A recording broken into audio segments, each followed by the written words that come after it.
মসজিদে কুবা সৌদি আরবের পবিত্র মদিনায় অবস্থিত একটি বিখ্যাত মসজিদ। এটি ইসলামের প্রথম মসজিদ। কুবা একটি বিখ্যাত কূপের নাম।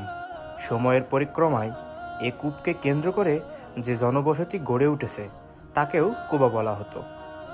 এরই সূত্রে মসজিদের নাম হয়ে যায় মসজিদে কুবা। মদিনায় মসজিদে নববীর দক্ষিণ পশ্চিম দিকে মসজিদে কুবা অবস্থিত।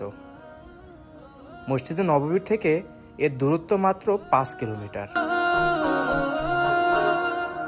নবী মুহাম্মদ সাল্লাল্লাহু আলাইহি ওয়াসাল্লাম যখন মক্কা থেকে মদিনায় হিজরত করেন তখন তিনি কুবায় কিছুদিন অবস্থান করেন এবং সেখানে ইসলামের ইতিহাসে প্রথম মসজিদে কুবা নির্মাণ করেন।